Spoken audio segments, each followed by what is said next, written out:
วัสดีค่ะคุณผู้ชมคะวันนี้นะคะเจฟนำคุณผู้ชมลงพื้นที่มาที่ตำบลบางกระชัยอำเภอแหลมสิงห์จังหวัดจันทบุรีค่ะทุกๆปีนะคะที่นี่ก็จะมีการอนุรักษ์ธรรมชาติเกิดขึ้นซึ่งหลากหลายหน่วยงานเข้ามาร่วมมือกัน แต่ว่าจะเป็นอย่างไรวันนี้ค่ะเดี๋ยวเราจะมาพูดคุยกันกับผู้จัดการเขต 4 ระยองนะคะคุณสุภาพหนูเทพค่ะสวัสดีค่ะครับค่ะท่านผู้จัดการเขตคะวันนี้ก็ถือเป็นโอกาสที่ดีอีกรอบปีที่เราจะได้มาร่วมกันอนุรักษ์ธรรมชาตินะคะโครงการนี้ที่ทราบมาก็คืออยากให้พี่น้องประชาชนได้รับทราบคือเป็นโครงการเรื่องของการปลูกปะการังซึ่งทางหน่วยงานของทางผู้จัดการเขตเองก็ได้มีการจัดอย่างต่อเนื่องเป็นโครงการลักษณะแบบไหนคะครับก็ต้องเท้าความครับว่าโครงการนี้เกิดขึ้นปีนี้เป็นปีที่3นะครับก็คือปลูกปะการังนะครับแล้วมันเป็นโครงการของธนาคารสงเคราะห์เรียกว่าโครงการทสขออาสาช่วยเหลือชุมชน21เขตทั่วประเทศซึ่งเป็นโครงการที่เราอาสาช่วยชุมชนแล้วแต่ท้องถิ่นต้องการแบบไหนเผอิญผมในเมื่อ3 ปีที่แล้วเนี่ยผมก็ได้รับทราบจากอาจารย์ประสานนะครับที่มราชภัฏลำไพปณีนะครับท่านบอกว่าปะการังเนี่ยเสื่อมโทรมผมก็มีความรู้สึกว่าคือถ้าเราฟื้นฟูทำยังไงท่านก็เล่าให้ผมฟังว่าสามารถปลูกใหม่ได้นะครับผมก็เลยยินดีที่ลงมาช่วยแล้วก็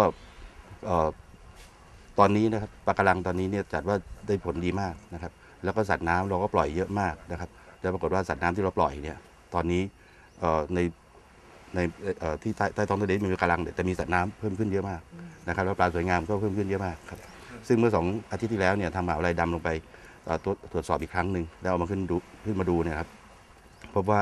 ปีนี้ยิ่งสมบูรณ์มากขึ้นนะครับทีนี้เราจะขยายแปลงปลูกเพิ่มขึ้นเพื่อให้สมบูรณ์นะครับแล้วจะได้ส่งมอบให้ท้องถิ่นดูแลกันต่อไปก็เป็นการปลูกจิตสำนึกให้กับท้องถิ่นเนี่ยได้รักธรรมชาติอนุรักษ์ในสิ่งที่อยู่ในท้องถิ่นของตนเองนะครับจากคุณผู้ชมเห็นในภาพนะคะก็จะเห็นว่าปะการังที่ปลูกกันมานะคะมีการช่วยกันดูแลอนุรักษ์ก็ถือว่าสมบูรณ์มากแล้วก็มีสัตว์น้ำเพิ่มมากขึ้นนะคะอย่างที่ท่านผู้จัดการเขตได้บอกคุณผู้ชมไปนี้การจัดงานนะคะก็จัดต่อเนื่องนะคะมาถึงปีที่3การจัดงานนี้นะคะทางธนาคารสงเคราะห์นะคะโดยท่านผู้จัดการเขตก็ได้เห็นความสำคัญที่เราจะร่วมกันอนุรักษ์ท้องทะเลไทยนะคะเราจะร่วมกันอนุรักษ์ได้แบบไหนอย่างไรในเรื่องของการอนุรักษ์ท้องทะเลไทยที่มาร่วมกันปลูกแบบนี้ครับที่อย่างที่เรียนก็คือการอนุรักษ์เนี่ยไม่ใช่แค่การปลูกเพิ่มแต่ที่สำคัญเนี่ยที่ผมพยายามทำมากกว่านั้นก็คือปลูกจิตสำนึกของหน่วยงานให้เขามามีส่วนร่วมแล้วท้ายที่สุดมันจะเป็นการอนุรักษ์ที่แท้จริงการปลูกเพิ่มถ้าถูกทำลายอีกมันก็ไม่มีประโยชน์อะไรแต่ถ้าเกิดว่าเราปลูกเพิ่มแล้วเราสามารถที่จะขยายกิจกรรมอย่างอื่นต่อเช่นอาจจะมีต่อเรื่องการท่องเที่ยวของท้องถิ่นก็จะได้ประโยชน์นะครับจังหวัดก็ได้ประโยชน์เช่นเดียวกันครับก็เป็นกิจกรรมที่ร่วมมือกันทำนะคะที่อยากจะเห็นท้องทะเลของเรานะคะมีความอุดมสมบูรณ์ในเรื่องของทรัพยากรสัตว์น้ำด้วยนะคะนอกจากกิจกรรมที่มีการปลูกปะการังแล้วยังมีการจัดกิจกรรมในแบบอื่นๆอีกไหมคะท่านผู้จัดการเขตคะสำหรับปีนี้นะครับนอกจากมีกิจกรรมปลูกปะการังแล้วนะครับมีการปล่อยปลากว่า1,000,000 ตัวนะครับมีปล่อยหอยหวานนะครับแล้วก็มีปล่อยกุ้งกุลาดำด้วยนะครับซึ่งทุกปีเราก็ทำแบบนี้แต่ปีนี้นะครับเราเพิ่มเติมด้วยการเนื่องจากว่าต้องการที่จะถวายอะไรในหลวงรัชกาลที่9เนี่ยนะครับเราเองมีพิธีจุดเทียนเพื่อร่วมกันถวายอะไรต่อในหลวงนะครับซึ่งจะมีผู้มาร่วมงานประมาณที่ต้องแจ้งอยู่นี้ประมาณ500 คนนะครับ500 ท่านซึ่งคิดว่าเมื่อปล่อยปลาเสร็จช่วงหัวค่ำเราก็จะจุดเทียนกันนะครับก็คิดว่าคงจะเป็นเรื่องที่คนไทยทุกคนต้องการที่จะทำนะครับยิ่งปีนี้นะครับก็ได้รับความร่วมมือกับทางจังหวัดเป็นอย่างดีแล้วได้รับเกียรติเป็นอย่างสูงนะครับจากท่านผู้ว่าราชการจังหวัดจันทบุรีนะครับท่านนายกเหล่ากาชาตินะครับท่านมาเป็นประธานเองนะครับแล้วก็ทีมงานของท่านก็ให้ความร่วมมือเป็นอย่างดีครับแล้วก็มีภาคราชการนะครับเอกชนประชาชนในพื้นที่ท้องถิ่นนะครับได้ช่วยเหลือกันอย่างเต็มที่นะครับซึ่งมีคนแสดงความจงที่จะมาร่วมงานเนี่ยกว่า500 ท่านนะครับคุณผู้ชมนะคะได้รับทราบถึงที่มาของการจัดโครงการนี้นะคะซึ่งเป็นกิจกรรมอนุรักษ์ท้องทะเลไทยปลูกปะการังที่จันทบุรีนะคะซึ่งก็จะปลูกกันเป็นประจำทุกปีที่เกาะนมสาว ยังไงก็อย่างที่บอกไปนะคะเป็นธรรมชาตินะคะเป็นการอนุรักษ์ฟื้นฟูนะคะทรัพยากรสัตว์น้ำที่เราจะร่วมกันทำนะคะในครั้งนี้วันนี้ต้องขอขอบพระคุณทางด้านของท่านผู้จัดการเขต 4 ระยองนะคะคุณสุภาพหนูเทพที่มาพูดคุยกันขอบพระคุณค่ะ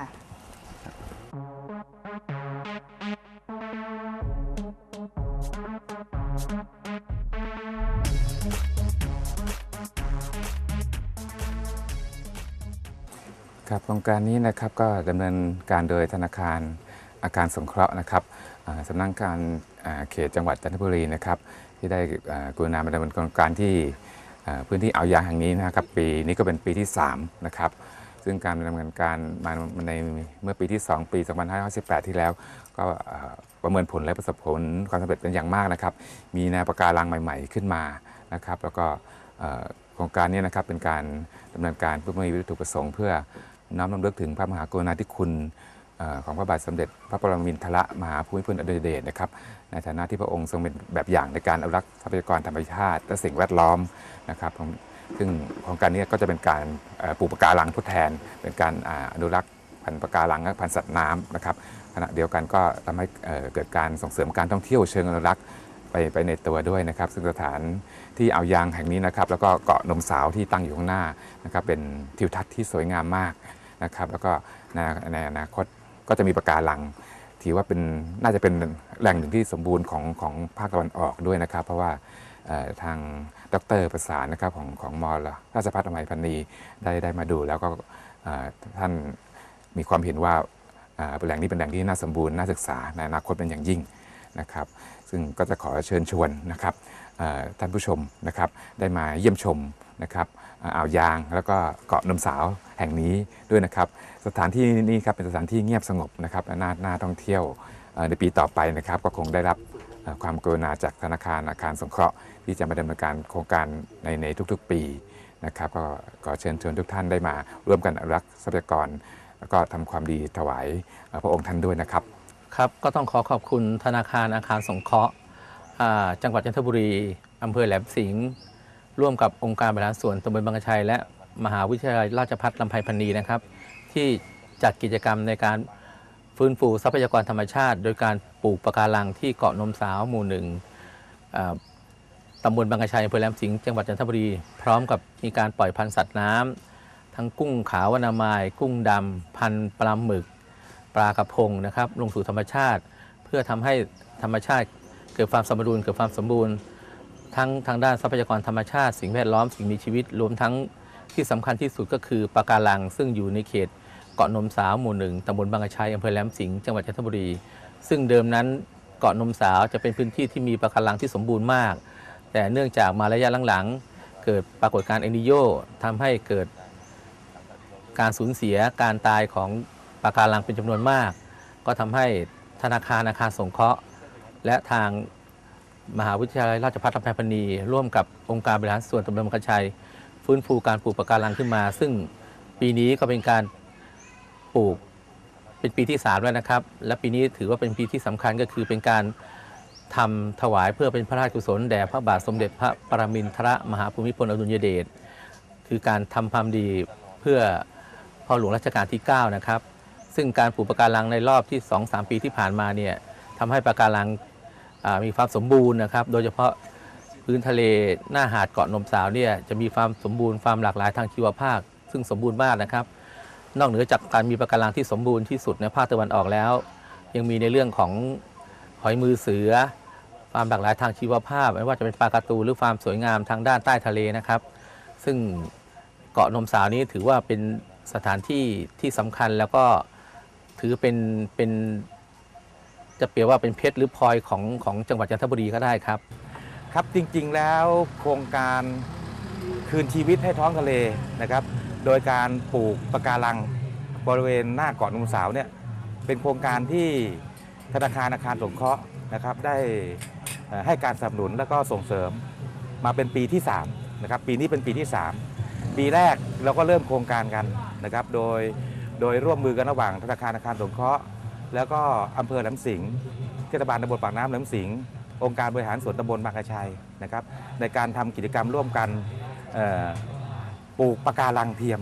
นะครับที่หน้าเกาะนมสาว ปีแรกก็ต้องยอมรับเลยว่ามันค่อนข้างเหนื่อยนะครับกับการทำกิจกรรมครั้งนี้ แต่ในที่สุดหลังจากที่เรามาทำปีที่ 2 แล้วเนี่ยมีการตรวจสอบมีการประเมินนะครับในพื้นที่เกาะนมสาวเนี่ยปรากฏว่าได้ผลนะครับปะการังเกิดขึ้นดีมาก เนื่องจากบริเวณนั้นค่อนข้างมีความสมบูรณ์ของธรรมชาตินะครับเนื่องจากเป็นปากแม่น้ำก็เป็นสิ่งที่ดีนะครับที่ธนาคารอาคารสงเคราะห์ได้สนับสนุนโครงการนี้เป็นการกระตุ้นแล้วก็ส่งเสริมแหล่งท่องเที่ยวของจังหวัดจันทบุรีในอนาคตนะครับอันนี้ถือว่าสำคัญที่สุด เพราะว่าหนึ่งการที่เราไปปลูกปะการังก็เหมือนกับการไปกันพื้นที่เป็นโซนนิ่งนะครับเพื่อที่จะรองรับนักท่องเที่ยวในอนาคตที่จะเปิดให้นักท่องเที่ยวมาชมปะการังแนวปะการังกันนะครับเป็นสิ่งที่ทุกภาคส่วนนะครับให้ความสำคัญแล้วก็มีส่วนร่วมกันแบบบูรณาการนะครับโดยเฉพาะธนาคารอาคารสงเคราะห์นะครับเป็นบทบาทที่สำคัญมากในเรื่องของการจัดสรรงบประมาณนะครับมาทำกิจกรรมนี้ครับสวัสดีค่ะ ดิฉันนางวันเพ็ญดีธรรมะผู้จัดการธนาคารอาคารสงเคราะห์สาขาจันทบุรีค่ะ ดิฉันรู้สึกยินดีมากนะคะที่ได้มีโอกาสมาร่วมกิจกรรมปลูกปะการังแล้วก็ปล่อยพันธุ์สัตว์น้ำซึ่งปีนี้เราจัดขึ้นเป็นปีที่ 3 แล้วนะคะแล้วก็วัตถุประสงค์ในการจัดงานครั้งนี้ก็คือเพื่อที่จะอนุรักษ์พันธุ์สัตว์น้ำแล้วก็ปลูกปะการังที่ชำรุดทรุดโทรมเพื่อให้ทรัพยากรธรรมชาติอันนี้คงอยู่กับพี่น้องประชาชนชาวจันทบุรีนะคะนอกจากการมาปลูกปะการังแล้วก็ปล่อยพันธุ์สัตว์น้ำในครั้งนี้นะคะเราก็มาร่วมกันถวายอาลัยให้กับพระบาทสมเด็จพระเจ้าอยู่หัวรัชกาลที่ 9นะคะทางธนาคารอาคารสงเคราะห์นะคะขอกราบขอบพระคุณทุกๆหน่วยงานนะคะที่กรุณาสนับสนุนให้การทำกิจกรรมในครั้งนี้ผ่านไปได้ด้วยดีรวมทั้งท่านประชาชนแล้วก็ท่านนายกนะคะแล้วก็ผู้ที่เกี่ยวข้องทุกท่านขอบพระคุณมากค่ะ คุณผู้ชมก็ได้รับทราบนะคะถึงผู้ที่มีส่วนร่วมนะคะในการจัดกิจกรรมอนุรักษ์ในการปลูกปะการังในครั้งนี้ซึ่งทุกท่านนะคะก็อยากจะให้มีการอนุรักษ์ปลูกปะการังกันอย่างต่อเนื่องทุกๆปีค่ะเพื่อที่เราจะได้เห็นธรรมชาติเห็นสัตว์น้ำคืนสู่ท้องทะเลนะคะและตอนนี้ค่ะเจ็บได้มายืนอยู่กับอาจารย์ประสานแสงไพบูลย์นะคะท่านรองคณบดีคณะวิทยาศาสตร์มหาวิทยาลัยราชภัฏตำไพพณีค่ะสวัสดีค่ะอาจารย์คะสวัสดีครับสวัสดีครับค่ะการปลูกปะการังก็ถือว่าเป็นการอนุรักษ์ธรรมชาติอย่างดียิ่งเลยทีเดียวนะคะให้กับระบบนิเวศจากการที่เรามาร่วมปลูกปะการังจากปีที่ผ่านมาผลของการปลูกปะการังเป็นยังไงบ้างคะอาจารย์ครับถือว่างานที่เกาะนงสาวเราเนาะที่เรามีความตั้งใจกันระหว่างผู้นำชุมชนนะธนาคารอาคารสงเคราะห์และสิ่งที่มหาวิทยาลัยตั้งใจร่วมทำกันเนี่ยผมอยากจะเรียนให้ทราบเลยนะว่าเราประสบสำเร็จครับเพราะปะการังที่เราร่วมกันปลูกเมื่อปีที่แล้วเนี่ยนะฮะก็อยู่มากพอสมควรเนี่ยอัตราการรอดถึงประมาณ 80%เพราะฉะนั้นสิ่งที่เราทำไปแล้วเนี่ยมันไม่สูญเปล่านะฮะครับและที่เกาะนมสาวนี่คือระบบนิเวศยังมีอยู่สมบูรณ์ใช่ไหมคะเราถึงนำปะการังไปฟื้นฟูกันที่เกาะนมสาวนะคะอาจารย์ผมอยากจะเรียนให้ทราบนะว่าเกาะนมสาวเนี่ยจะเรียกว่าเป็นมุกเม็ดงามของจังหวัดจันทบุรีเลยก็ว่าได้แต่มุกเม็ดงามเนี่ยหลายคนเพียงอาจจะมองเห็นรูปทรงเท่านั้นเองเนาะแต่ถ้าเราลองลงไปใต้น้ำในบริเวณเกาะนมสาวเมื่อไหร่เราจะเห็นเลยว่าใต้ท้องทะเลตรงนี้สวยสดงดงามจริงๆมีความหลากหลายทางระบบนิเวศเนี่ยสมบูรณ์มากๆนะโดยเฉพาะกลุ่มปะการังชนิดต่างๆนะเราอาจจะบอกได้ว่าตั้งแต่ชายแนวปะการังลงไปเนี่ยนะครับอาจจะเป็นโคนเป็นเลนแต่ตั้งแต่แนวปะการังขึ้นไปถึงชายหาดเป็นแนวปะการังที่สมบูรณ์มากๆโดยเฉพาะต้นทุนของปะการังที่เป็นกลุ่มปะการังโขดปะการังก้อนรวมทั้งสายพันธุ์ปะการังต่างๆความสมบูรณ์ตรงนี้นี่เองทำให้มีสิ่งมีชีวิตมากมายนะมาอาศัยอยู่บริเวณนั้นภาพตรงนี้นะฮะมันคือความสมบูรณ์ของแนวปะการังที่นี่เลยนะแล้วหลังจากที่สิ่งต่างๆที่มันสูญเสียไปบ้างนะครับแน่นอนครับตรงนี้เราก็พยายามร่วมกันในฐานะที่มหาวิทยาลัยเองเราทำงานทางวิชาการแล้วก็มีเป้าหมายชัดเจนว่าเราจะช่วยยังไงกับท้องถิ่นตรงนี้นะเราผลิตงานวิชาการสำเร็จมาแล้วแต่จะทำยังไงให้มันเกิดขึ้นก็ยากเหลือเกินเพราะฉะนั้นงานเนี้ยที่เราร่วมกันทำทั้งพี่น้องประชาชนทั้งผู้สนับสนุนนะฮะคือธนาคารอาคารสงเคราะห์เนี่ยแล้วก็ภาคประชาชนทั้งนี้เราช่วยกันทำจนกระทั่งวันนี้สำเร็จครับคุณผู้ชมก็จะได้เห็นภาพนะคะที่อยู่ใต้ท้องทะเลจะเห็นถึงความอุดมสมบูรณ์ใช่ไหมคะอันนี้ก็ได้มีการสำรวจว่าการที่เรานำไปปลูกแล้วเนี่ยก็ยังเติบโตเป็นปะการังที่สวยงามได้อยู่ใช่ครับจริงๆแล้วอยากให้มองตรงโต๊ะตรงนี้เลยนะสายพันธุ์ปะการังที่นี่กลุ่มเด่นๆที่มีความแข็งแรงเลยคือกลุ่มปะการังโขดปะการังก้อน ปะการังเหล่านี้ถือว่ามันสะสมและมีความคงทนต่อสิ่งแวดล้อมเนาะแต่เนื่องจากสิ่งแวดล้อมเนี่ยมันมีการเปลี่ยนแปลงอยู่ตลอดเวลาบางสายพันธุ์อาจจะมีการสูญเสียไปบ้างการฟื้นตัวด้วยกลไกตรงนั้นอาจจะช้าไปนะประกอบกับบางครั้งอาจจะมีน้ำจืดลงมาบ้างมีตะกอนสายพันธุ์บางอันเนี่ยได้รับผลกระทบแล้วการฟื้นตัวช้าแต่ด้วยกลไกเนี่ยที่เราจะช่วยมันก็คือวิธีการฟื้นฟูโดยการปลูกปะการังแต่เราจะปลูกยังไงที่มันจะถาวรคือเราต้องมีการขยายให้จนกระทั่งได้แม่พันธุ์ก่อนแล้วแม่พันธุ์เหล่านี้เราถึงจะขยายให้เป็นกิ่งที่จะนำไปสู่การฟื้นฟูต่อไปนะผมจะยกตัวอย่างให้เห็นนะว่าเขากวางเนี่ยอาจจะอยู่ในพื้นที่บางเกาะเท่านั้นเองที่นี่เราเคยมาปลูกสำเร็จนะแต่ปรากฏว่าพอมีน้ำจืดลงมีการฟอกขาวโอ้โหมันสูญเสียไปเยอะเลยแต่ปรากฏว่าสายพันธุ์บางอันที่เราทดลองปลูกกับเจริญเติบโตได้ดีนะโดยเฉพาะกลุ่มปะการังจานนะพวกกลุ่มปะการังแผ่นตั้งดอกจอกอะไรเหล่านี้โตได้ดีเลยเราจึงตัดสินใจโครงการที่1 2และครั้งนี้ครั้งที่3เราจะปลูกกลุ่มปะการังจานและแผ่นตั้งแบบนี้นี่เองครับนะซึ่งวิธีการเขาปลูกไม่ยากครับก็ถือว่าเป็นอันนี้ก็คือเป็นของจริง จริงเลย นะครับ คะเพราะว่าออกมาตรงนี้ก็คือสามารถที่จะนำลงไปปลูกใต้ท้องทะเลแต่ทีนี้ว่าขึ้นมาแบบนี้แล้วก็คือมันเหมือนเป็นโมเดลเลยใช่ไหมอาจารย์คะ ว่าจะแสดงเดี๋ยวผมจะสาธิตให้ดูว่าการปลูกปะการังแล้วจริงๆไม่ยากเลยครับนะเดี๋ยวขอนิดนึงนะฮะ อันนี้ ของ คือ จริงเลยครับ ของจริงเลยนะคะสีจะเป็นธรรมชาติ เนี่ยสีนะฮะต้องบอกก่อนนะฮะว่าปะการังจริงๆแล้วเป็นสัตว์นะตัวเขาจะอยู่เป็นปุ่มๆเนี่ยนะฮะ1 ปุ่ม 1 รู 1 ตัวเขาจเจริญเติบโตเนี่ยจับอาหารกินเนี่ยอาจจะไม่พอกินเขาจึงต้องอาศัยตัวที่ช่วยเขาคือสาหร่ายซูเซนเทอรี่สาหร่ายเหล่านี้ทำให้เราเห็นปะการังเป็นสีเขียวสีน้ำตาลสีออกฟ้าม่วงๆก็มีนะอันนี้ก็คือปะการังชุดนี้ครับนะเดี๋ยวเราจะวิธีการปลูกก็ไม่ยากเลยเมื่อสักครู่นี้เนาะทางเจ้าหน้าที่ทางมูลนิธิเนี่ยนะฮะก็ไปเตรียมกิ่งจากแม่พันธุ์ที่อยู่ที่เกาะหนองสาวอยู่แล้วนะฮะเป็นสีนี้นะครับแล้วเดี๋ยวเราจะเอาใส่ลงไปสังเกตนะเราใส่บนท่อ PVC ซึ่งมีสกรูน็อตเนี่ยเพื่อยึดไว้แค่ตึงๆมือพอนะครับนะฮะเขย่าแล้วไม่หล่นละเคาะแคกเห็นไหมฮะไม่ยากเลยหลังจากนั้นนะฮะเราก็จะไปใส่บนแปลง PVC ซึ่งแปลงเหล่านี้ก็ทำหน้าที่เหมือนกระถางต้นไม้ให้เรานะแค่นี้เองครับนะพอใส่ไว้แล้วเนี่ยเราก็ปล่อยเขาเติบโตขึ้นมาเขาก็จะเคลือบกับ PVC ไว้ยึดแน่นเลยนะ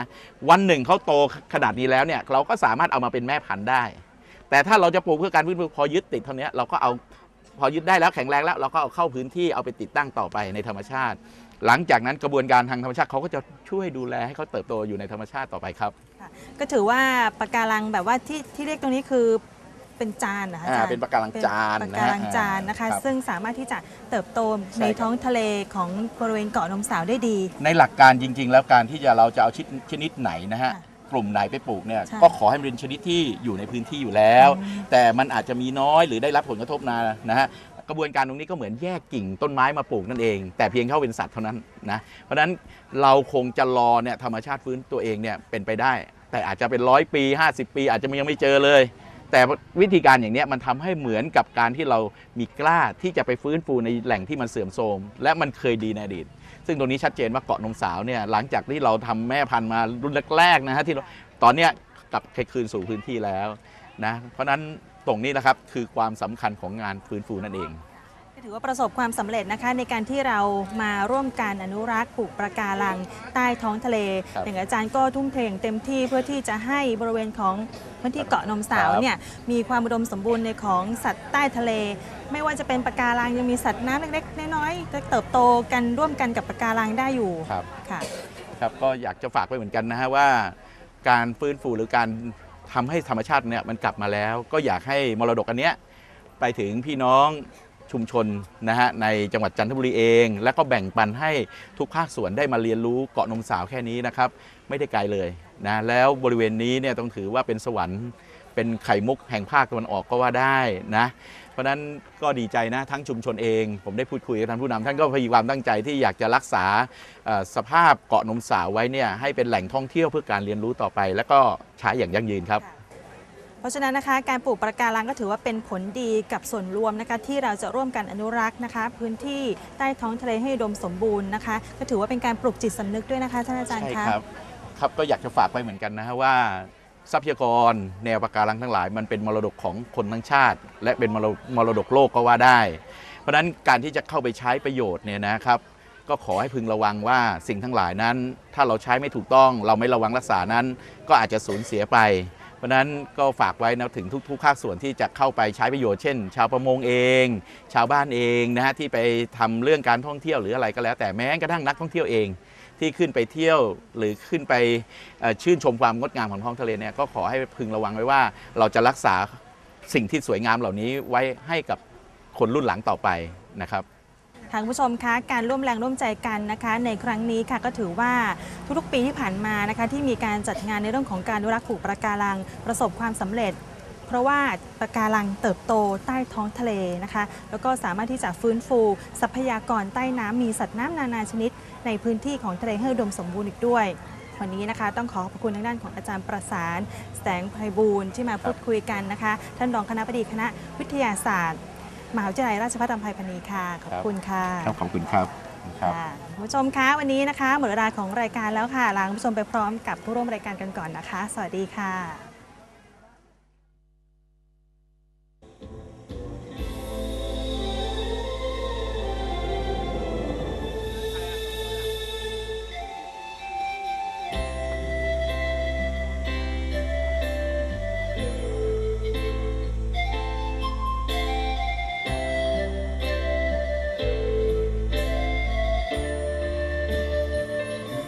บอกฮักจังใดบอกรักอย่างไรให้พ่อได้ยิน เสียงร้องไห้ของคนบนดิน ได้ยินถึงฟ้าหรือไม่ที่ทำความดีรักษามัคคีที่พ่อสอนไว้ เป็นพิธีบอกรักส่งไปถวายบุญให้พ่อบนสวรรค์เล่าสู่หลานฟังบอกรักดังๆด้วยการทำดี รักพ่อแบบนี้ช่วยดึงใจพาไทยข้ามผ่านที่ในหลวงท่านทรงห่วงใยคืออยากให้คนไทยรักกันหากเรารักพระองค์ท่านก็ต้องช่วยกันตามรอย